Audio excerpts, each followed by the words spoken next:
Outlive, The Science and Art of Longevity by Peter Attia, MD, with Bill Gifford. Picture this. You're having the same nightmare over and over again for years. You're standing on some grimy city street, clutching a padded basket for dear life. High above you, from the tops of skyscrapers, eggs are plummeting down. One after another, they come screaming toward the pavement. Your job? Catch 'em. So there you are, sprinting back and forth, baskets stretched out like you're fielding pop flies in the World Series, desperately trying to save each one before it explodes on the concrete. But here's the thing. They're falling way too fast. You manage to catch a few, sure, but most of them? They shatter spectacularly, painting your shoes with bright yellow yolk. And you feel it rising inside you, this crushing wave of panic and helplessness. Because no matter how fast you run, no matter how hard you try, you'll never catch them all. Then you jolt awake, heart racing, another night of badly needed sleep completely wrecked. This was the recurring nightmare that tormented Dr. Peter Attia during his surgical residency at Johns Hopkins Hospital, where he was training to become one of the world's top cancer surgeons. By all measures, he was crushing it, performing incredibly complex operations on patients with the nastiest, most aggressive cancers imaginable. He was getting better and better at catching those eggs. In the operating room, he and his team were basically performing miracles, removing tumors that other surgeons wouldn't dare touch. But then a brutal truth started to sink in. The victories in the operating room felt empty. Because even after a flawless surgery, nearly all these patients would still be dead within a few years. He was catching the egg, only to watch it splatter on the ground a few seconds later. He was saving people from dying quickly, only to see them die slowly instead. The frustration became so overwhelming that he actually quit medicine entirely. But that dream, the falling eggs, it never left him. And eventually, like a lightning bolt, the real meaning hit him. The solution wasn't to get better at catching the eggs as they fell. The solution was to get to the top of the building, find whoever was throwing them, and make them stop. Today, we're diving into his masterpiece, Outlive, The Science and Art of Longevity. This isn't just another health book telling you to eat more vegetables. It's a revolutionary operating manual for how to think about your entire life. Dr. Attia came back to medicine with a completely transformed mission, not to treat sickness after it arrives, but to build an entirely new kind of medicine, focused on preventing the diseases of aging before they ever get started. By the end of this journey, you'll understand this new framework inside and out. You'll know who the 4 horsemen of chronic disease are, why they're the ones hurling eggs off that rooftop, and you'll have a strategic playbook to stop them, so you can not just live longer, but live better for way longer than you ever imagined possible. To understand this revolutionary approach, we first need to understand the world we're actually living in. Peter Attia calls it the age of slow death. For most of human history, we died from what he calls fast death. Infections, injuries, childbirth, violence. Life was brutal and often really short. A simple paper cut could spiral into a deadly infection. Medicine was basically educated guesswork for centuries. But then, in the mid-1800s, something incredible happened. We discovered germs. We developed antibiotics, proper sanitation, and modern surgery. We entered what Attia calls the era of Medicine 2.0. And honestly, Medicine 2.0 is nothing short of miraculous. It's why we can set a broken bone, cure pneumonia, and transplant hearts. It got incredibly skilled at pulling drowning people out of the river and saving their lives. But here's the catch. A whole new problem emerged. As we conquered the causes of fast death, A different set of killers stepped up to take their place. These are the diseases of aging, the ones that don't kill you overnight, but grind you down slowly over decades. Attia calls them the 4 horsemen of the apocalypse: heart disease, cancer, neurodegenerative diseases like Alzheimer's, and type 2 diabetes, along with all its related metabolic disasters. Here's the uncomfortable truth. Odds are, one of these 4 will eventually be what takes you out. And this is where Medicine 2.0 fundamentally fails. It treats these slow-burning, chronic diseases with the exact same mindset it uses for fast, acute emergencies. It waits for the disease to show its face, for the person to be actively drowning, and then it swoops in to intervene.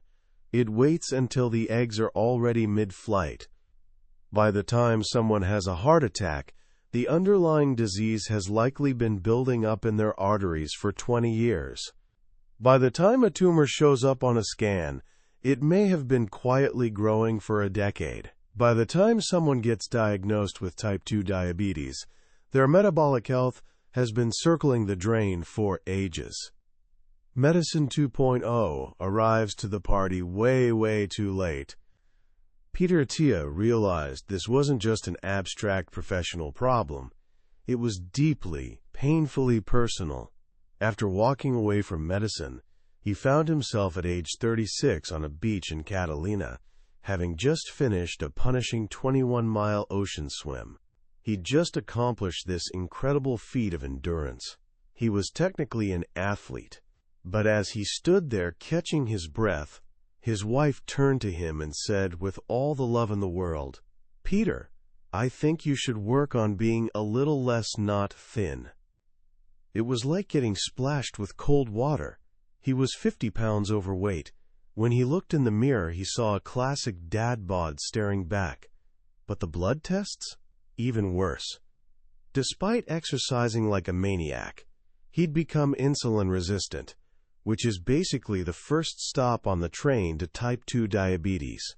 His testosterone was shockingly low, and he knew his family tree was littered with men who died young from heart disease. He was 36 years old, a brand new father, and he was clearly on the highway toward an early, slow death. He had become the patient he used to see lying in those hospital beds. This moment changed absolutely everything.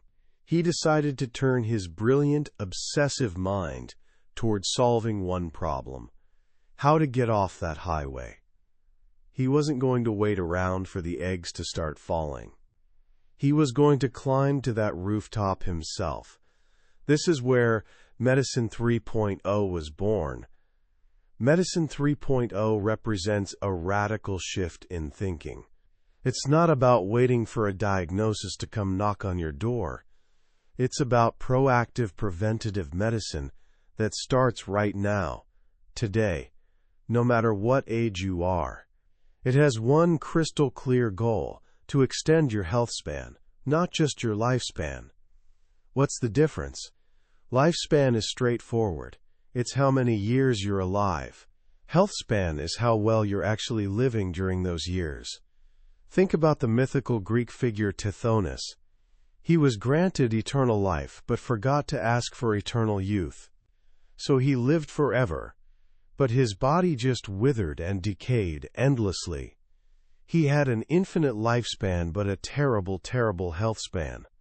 Most of us, if we're being totally honest, are headed for a similar fate. Those last 10 years of life, what Attia calls the marginal decade, are usually marked by frailty, mental decline, and chronic disease. We're technically alive, but we're not really living. Medicine 3.0 is designed to change that equation. It aims to square the curve. Imagine a graph where the horizontal line represents your lifespan, and the vertical line represents your health span, your physical and mental function. For most people, that health span line starts curving downward somewhere in their 40s or 50s, leading to a long, slow decline. Medicine 2.0 might step in at the very end and stretch that line a bit further to the right, giving you a few extra years of pretty miserable life. Squaring the curve means keeping your health span riding high for as long as humanly possible, then having a relatively short, rapid decline right at the very end. You live better for longer, and your marginal decade transforms into a bonus decade full of vitality. So how do we actually do this? We need to declare all-out war on the four horsemen, and the first and most fundamental battlefield is our metabolism. Attia argues convincingly that metabolic dysfunction is the toxic soil from which the other three horsemen grow. And it often starts silently, in an organ we almost never think about, the liver. He shares a haunting story from his residency about operating on a patient with colon cancer. When they opened the guy up, they saw his liver. A healthy liver is this deep, gorgeous purple color. This man's liver? Mottled, orangish, and smothered in yellow fat. It looked like the ravaged liver of a hardcore alcoholic. But the patient swore up and down he barely drank at all. He was one of the early casualties of a silent epidemic now called non-alcoholic fatty liver disease, or NAFLD.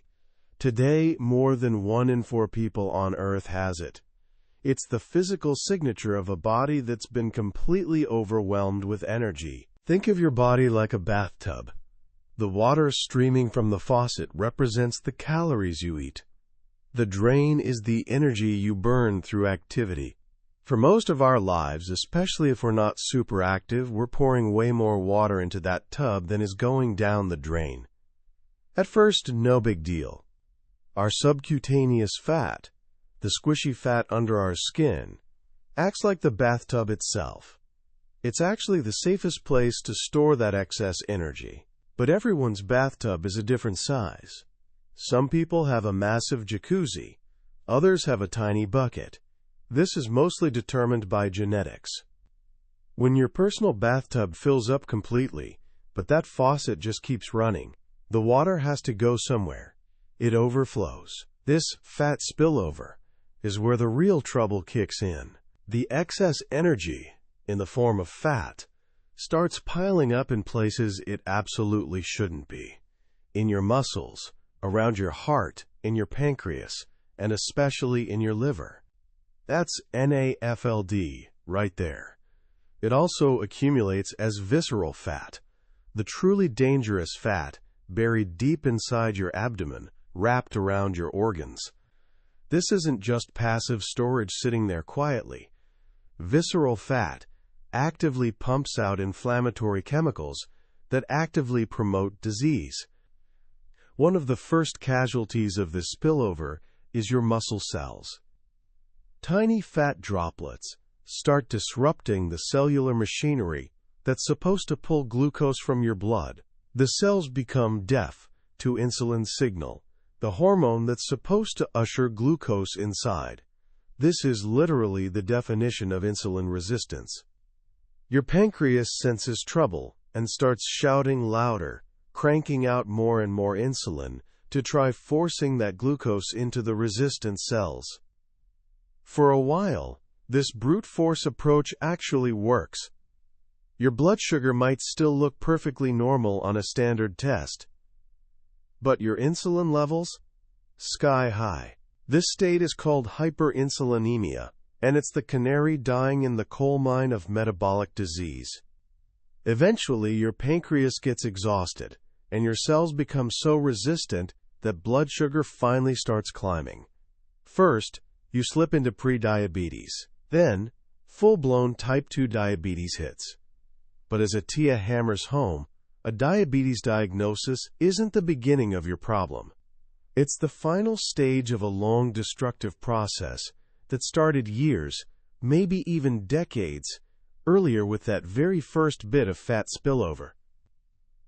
This entire metabolic catastrophe, from fatty liver to insulin resistance to diabetes, creates the perfect breeding ground for the other horsemen to thrive. The chronic inflammation, elevated insulin, and high blood sugar act like fertilizer for heart disease, cancer, and Alzheimer's. So tackling metabolic health is strategy number one. But how does this connect to the planet's deadliest killer, heart disease? This hits close to home for Attia. His family history is packed with men who died of heart attacks in their 40s. So even after getting his own metabolic health sorted, he knew he was still playing with fire. And the conventional wisdom about heart disease, he discovered it's dangerously oversimplified. For decades, we've been fed a simple story. There's good HDL cholesterol and bad LDL cholesterol. Eat less saturated fat and dietary cholesterol. Keep your LDL number low and you'll be fine. It's the clogged pipe model, like bacon grease going down your kitchen sink. This story, Attia says bluntly, is almost completely wrong. First off, the cholesterol you actually eat in food has very little to do with the cholesterol floating around in your bloodstream. Your body, mostly your liver, manufactures the vast majority of it. Cholesterol itself isn't some villain. It's absolutely essential for life. Your body uses it to build every single cell membrane and to make critical hormones like testosterone and estrogen. The real problem isn't cholesterol itself. It's the boats that ferry it through your bloodstream. Since cholesterol is a fat and your blood is watery, they can't mix. So cholesterol gets packaged into little particles called lipoproteins. HDL and LDL are just two types of these transport boats. The issue isn't how much cholesterol cargo is stuffed into your LDL boats. That's what a standard LDL-C test measures. The real issue is how many LDL boats you have cruising around. Attia uses a brilliant analogy here. Imagine a busy street representing your artery. The houses lining it are your artery wall. The fence in front of each house is the delicate single-cell layer called the endothelium. The LDL boats are like little cars driving down the street. Atherosclerosis, heart disease, doesn't start because there's too much cargo crammed in each car. It starts when one of those cars crashes through the fence and gets stuck in someone's front yard. The more cars on that street, the higher the odds of a crash. Every single one of these potentially dangerous boats has a specific protein marker on its surface, like a license plate, called apolipoprotein B or ApoB. Measuring your ApoB level tells you the total number of these dangerous cars cruising your streets. This number, Attia argues passionately, is the single most important metric for assessing your heart disease risk, way more predictive than a standard cholesterol panel. But shockingly, most doctors still don't routinely test for it. The disease process kicks off when one of these ApoB particles punches through the endothelium and gets trapped. This triggers your immune system. Macrophages, basically the cleanup crew, rush in to gobble up the trapped particle. They become bloated foam cells, which form a fatty streak. This is the very first baby step of an atherosclerotic plaque. And here's what's truly terrifying. Autopsies of young people who died in accidents show these fatty streaks can be found in teenagers. Heart disease is a lifelong process. It literally starts in childhood. Over decades, this process keeps grinding away. The plaque grows, developing a tough, fibrous cap over a gooey core of lipids and dead cells. Most of the time, this happens in complete silence. But if that cap ruptures, your body forms a blood clot to heal the wound. If that clot is big enough to block the artery completely, or if it breaks off and travels to your heart or brain, boom, you have a heart attack or stroke. And get this, the most common first symptom of heart disease isn't chest pain or shortness of breath, it's sudden death. So the strategy for defeating horseman number one is aggressive, early prevention. It means driving down the number of those ApoB particles as low as possible for as long as possible. The goal, he says, is getting your ApoB levels back down to where they were when you were a little kid. You can do this through better nutrition, regular exercise, and for many people, especially those with scary genetic risk, medications like statins. But the crucial point is to start thinking about this in your 30s and 40s, not your 60s. The 10-year risk window that Medicine 2.0 uses is absurdly short. We need to be playing a lifelong game here. What about cancer, the runaway cell? This was Attia's original battlefield, and you can feel his frustration radiating off the page. The war on cancer, officially declared over 50 years ago, has been a humbling, devastating failure. For most major cancers, death rates have barely budged at all. Why is cancer so brutally hard to beat? First, it's not one disease, it's thousands. One woman's breast cancer is genetically completely different from the breast cancer of the woman in the next exam room. Second, we almost always discover it way too late. So Attia's strategy for cancer has three prongs: prevention where it's possible, much better early detection, and more precisely targeted treatments. The low-hanging fruit for prevention?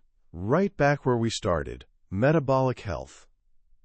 We've known since Otto Warburg's work in the 1920s that cancer cells have an absolutely voracious, almost psychotic appetite for glucose. They metabolize it completely differently than healthy cells, in a way that churns out building blocks for explosive growth. High levels of insulin and its molecular cousin, insulin-like growth factor IGF-1, act like rocket fuel for many types of cancer. Obesity is a leading risk factor for at least 13 different cancer types. So keeping your metabolic health in check, dodging insulin resistance and hyperinsulinemia, is a core part of any serious anti-cancer strategy. It's about not creating a lush, fertile garden for cancer cells to thrive in. But what about early detection? This, Attia believes with fierce conviction, is where the next great medical revolution will happen. Right now, our screening tools are embarrassingly clumsy. A standard scan can't even see a tumor until it's about 1 centimeter across. But a 1 centimeter tumor already contains roughly 1 billion cells. That's not early detection. That's late detection with better lighting. The future lies in liquid biopsies, blood tests that can detect microscopic fragments of DNA shed by cancer cells, called cell-free DNA. This technology is advancing at a breathtaking pace. Tests like the Gallery test can now screen for over 50 types of cancer from a single blood draw. They can not only tell you cancer is lurking somewhere, but often pinpoint where in your body it's hiding. The goal is finding cancer when it's just a few million cells, not 1 billion, when it's tiny, localized, and far more treatable. Catching cancer at stage 1 or stage 2 instead of stage 4 is literally the difference between a high probability of survival and what's essentially a death sentence. In treatments, Attia gets genuinely excited about immunotherapy, the revolutionary idea of turbocharging your own immune system to fight cancer. The story of James D'Angelo, whose metastatic stomach cancer mysteriously vanished on its own, proved that sometimes the body can defeat cancer all by itself. Immunotherapy drugs like checkpoint inhibitors essentially unmask cancer cells, allowing your T cells, the elite assassins of your immune system, to recognize and obliterate them. This approach saved former President Jimmy Carter from metastatic melanoma. The combination of radically better, earlier detection and more powerful, laser-targeted immunotherapies offers the first genuine hope in decades that we might actually start winning the war against this horseman. The third horseman is arguably the most terrifying: neurodegenerative disease, specifically Alzheimer's. More than cancer or heart disease, people fear losing their minds, their memories, their very essence of self. Attia shares the story of a 40-year-old patient named Stephanie. She came to him perfectly healthy, just interested in longevity. But a routine genetic test dropped a bomb. She had 2 copies of the APOE4 gene variant, which meant her lifetime risk of developing Alzheimer's was up to 12 times higher than average. She was understandably terrified. For decades, the Alzheimer's story was dominated by the amyloid hypothesis, the idea that the disease is caused by sticky plaques of a protein called amyloid beta gunking up the brain. Billions upon billions of dollars have been dumped into developing drugs to clear these plaques, and literally every single one has catastrophically failed to stop or even slow the disease's relentless march. This spectacular failure has forced a major rethinking. What if amyloid plaques aren't the cause but actually a consequence of the disease? Or maybe just one piece of a much bigger, messier puzzle? 2 newer theories are emerging that offer way more hope for actual prevention. The first is the vascular hypothesis, which suggests Alzheimer's is fundamentally a disease of the brain's blood supply. Your brain is an incredibly energy-hungry organ, hogging 20% of your body's oxygen, despite being only 2% of its weight. Anything that chokes off blood flow, atherosclerosis in the brain's tiny vessels, high blood pressure, chronic inflammation, creates a neuronal energy crisis. The neurons start starving to death. This, the theory goes, triggers the whole cascade of cell death and plaque formation. Bottom line, what's good for your heart is good for your brain. The second theory is the metabolic hypothesis. There's a powerful, undeniable link between type 2 diabetes and Alzheimer's, so strong that some scientists have dubbed Alzheimer's type 3 diabetes. The brains of Alzheimer's patients show a profound inability to use glucose for fuel. Insulin resistance throughout your body gets mirrored by insulin resistance in your brain. This energy crisis, once again, leads directly to cell death. The APOE4 gene seems to make everything exponentially worse. It's involved in cholesterol transport in the brain, linked to crappier glucose metabolism, and promotes inflammation. For people like Stephanie carrying this genetic burden, metabolic and vascular risk factors become even more dangerous. So the strategy against this horseman is, yet again, early and aggressive prevention, starting decades before any symptoms even whisper. It means optimizing cardiovascular health to keep robust blood flow to your brain. It means optimizing metabolic health to keep your brain's fuel supply lines wide open. And the single most powerful tool for all of this? Exercise. Study after study shows an incredibly strong link between cardiorespiratory fitness and dramatically reduced dementia risk. Exercise supercharges glucose metabolism, crushes inflammation, and actively promotes the growth of brand new neurons. Attia puts it bluntly. It is, full stop and hands down, the best tool we have in the neurodegeneration prevention toolkit. So we've got our objective, a long, vibrant health span. We've got our strategy, a proactive, lifelong war against the 4 horsemen, with metabolic health as the foundation. Now comes the million-dollar question. What are the actual tactics? What do we do? This is where Attia introduces his genius framework, the centenarian decathlon. He asks you to imagine yourself in your last decade of life, your 90s, maybe even past 100. What 10 physical tasks do you want to be able to do? These aren't Olympic events. They're the humble, beautiful events of everyday life. Maybe one event is effortlessly lifting up your great-grandchild. Another is getting yourself up off the floor without using your hands. Hauling 2 heavy bags of groceries up a flight of stairs without breathing hard. Hiking a 1.5 miles on your favorite trail. Wrestling around with your dog. This becomes your personal decathlon, your specific, tangible vision for your health span. And once you nail down that vision, you can work backward to figure out how you need to train for it today. To lift a 30-pound grandchild at age 90, you have to account for the natural, inevitable decline in strength that happens with aging, which means you need to be significantly stronger today than you think. You're not just training for the present moment. You're building up a massive reserve of strength and capacity to draw from for the rest of your life. Strength training is literally a form of retirement saving. Attia breaks exercise down into 4 essential pillars. 1. Strength. This is your foundation. He emphasizes functional movements that translate directly to real life.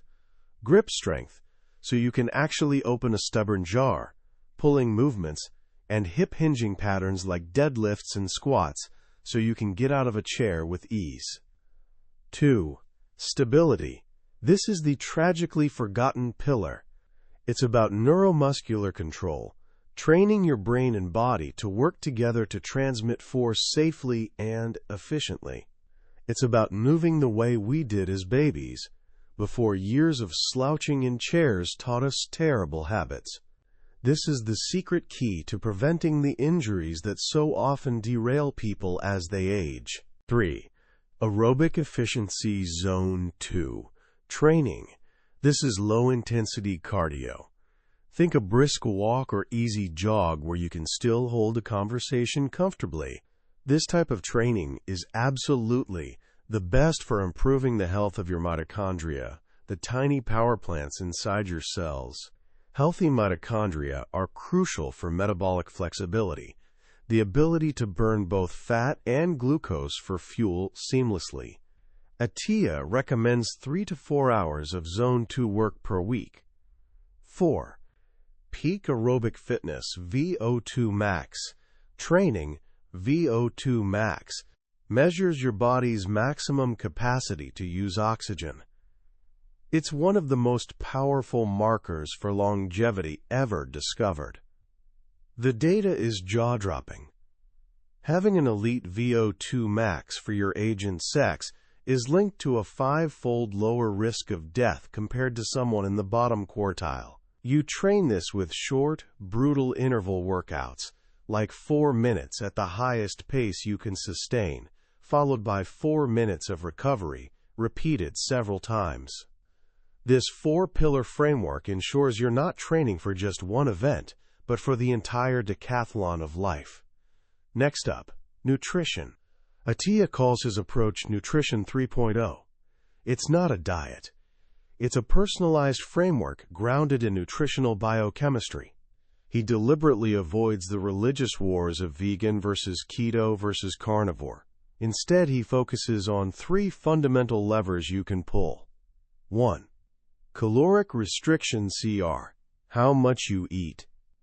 This is the most powerful lever for metabolic health and weight management, but it's brutally hard to sustain because it requires obsessive tracking. 2. Dietary restriction (DR). What you eat or don't eat. This is what most diets actually are. You eliminate a category of food, like carbs or animal products. This can work, but only if it creates a sustainable caloric deficit without sacrificing essential nutrients. 3. Time restriction trail. When you eat. This includes intermittent fasting. Attia finds this to be the least effective tool for most people, since it's ridiculously easy to binge during your eating window, and it can make getting enough protein really difficult. His core principles are refreshingly simple. First, get as far away as possible from the standard American diet loaded with ultra-processed garbage. Second, make absolutely sure you're getting enough protein, roughly 1 gram per pound of body weight per day, to preserve precious muscle mass as you age. This is critical. Third, Use technology like a continuous glucose monitor (CGM) to understand how your unique body responds to different foods. This enables true personalization, moving beyond guesswork into real data. The third major tactic is sleep. Attia used to be a proud sleep hater, a classic "I'll sleep when I'm dead" type.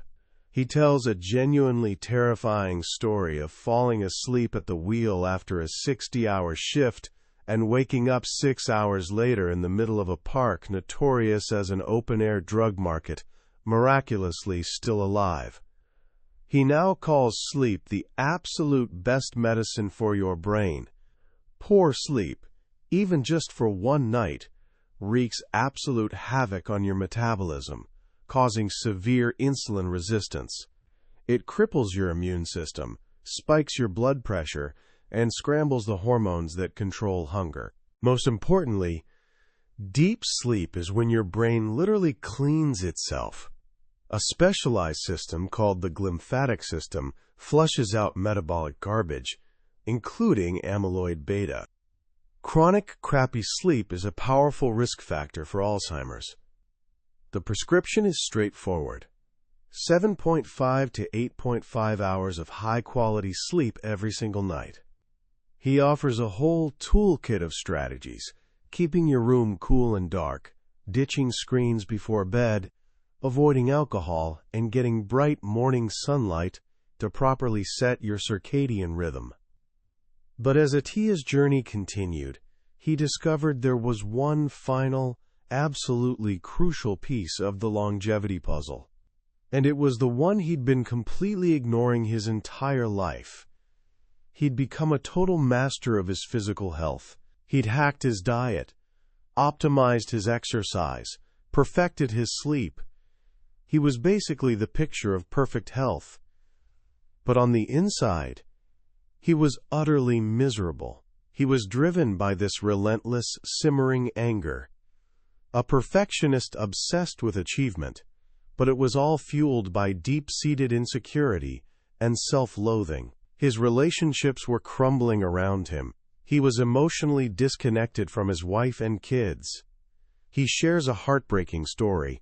He was away on a work trip when his wife called in a panic. Their 1-month-old son had stopped breathing. She'd performed CPR and miraculously saved his life. When she told him what happened, his first instinctive response wasn't empathy or overwhelming relief. It was a cold, clinical question. "Okay, so what do you need me to do?" He was broken.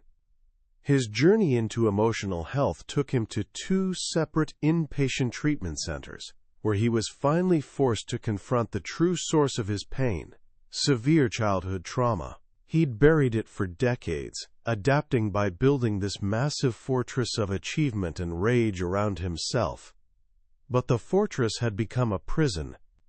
This is where Outlive transcends being just a typical health book and becomes something profoundly deeper.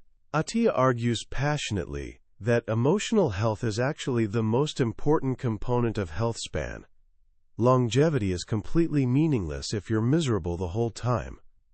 And that misery can destroy your physical health just as surely as any of the 4 horsemen.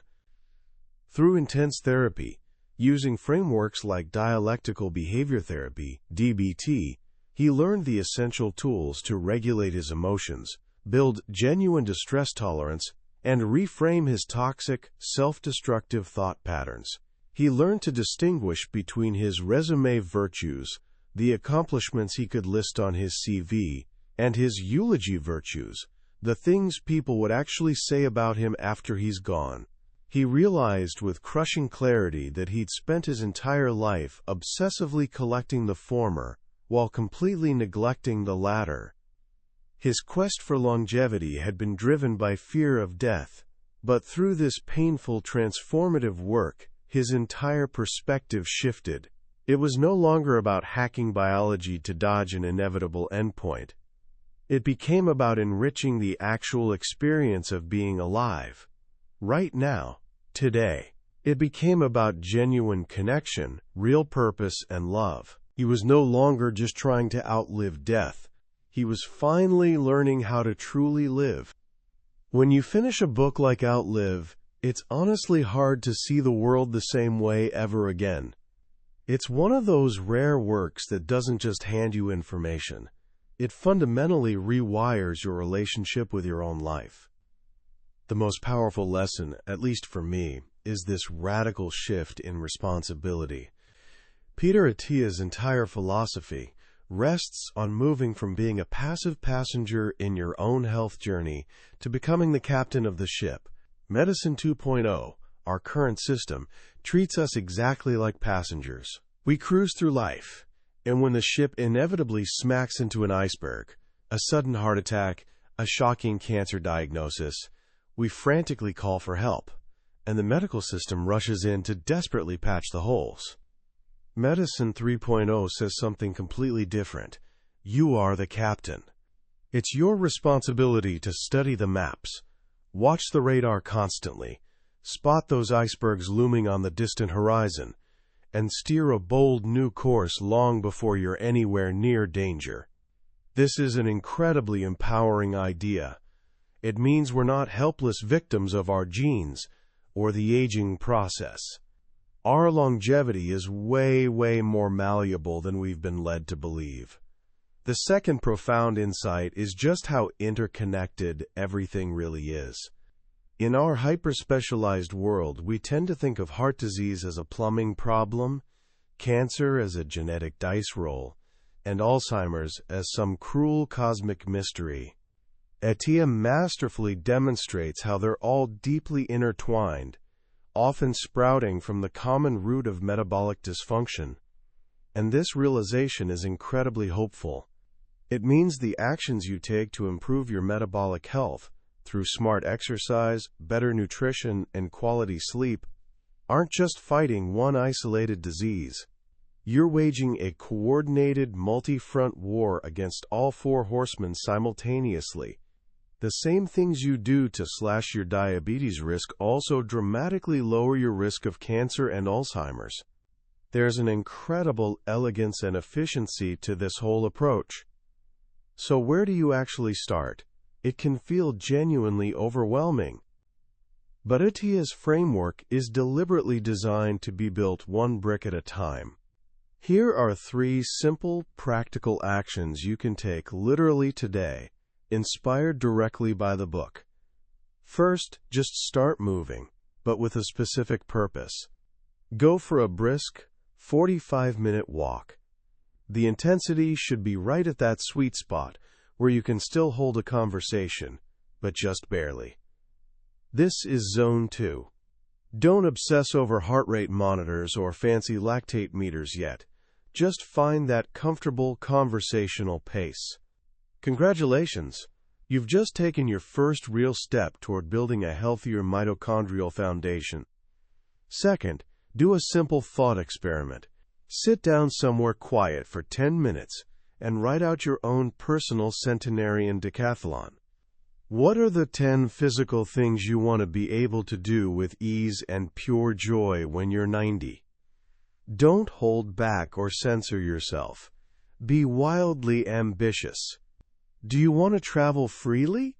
Dance at your great-grandchild's wedding?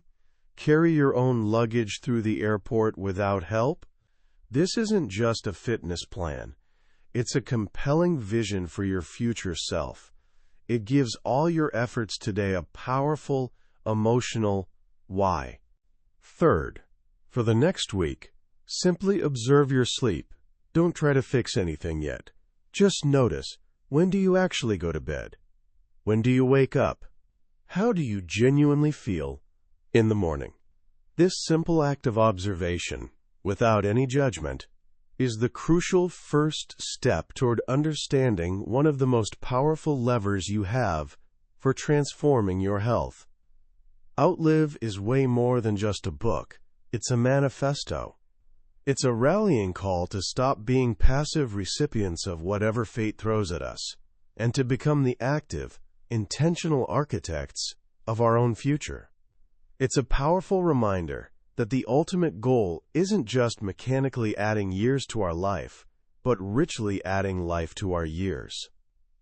That was a summary of Outlive, The Science and Art of Longevity by Peter Attia, MD. We've touched on the major themes today, but I need to be completely honest with you.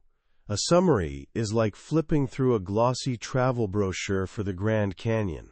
It can show you the beautiful pictures, but it can never ever replicate the actual feeling of standing on that rim, feeling the wind whipping past, and witnessing the sheer, breathtaking scale of it with your own eyes. The real magic of this book happens when you actually read it yourself. It's in those quiet moments when one of Attia's stories or a particular scientific insight suddenly connects with your own life in a way you never expected. This summary is your map, designed to help you decide if this is a journey you want to take. If anything we've talked about today has sparked even a small fire inside you, I genuinely encourage you to grab a copy for yourself. Reading it isn't just about passively absorbing facts. It's an experience that can genuinely transform the way you see your health, your future, and your daily life. The link to the book is right there in the description. Also, if you found this summary valuable, please take just a moment to smash that like button and subscribe to the channel. It lets us know we're heading in the right direction, and make sure you won't miss our next deep dive into another life-changing book from the billionaire's bookshelf. Let's keep learning and growing together.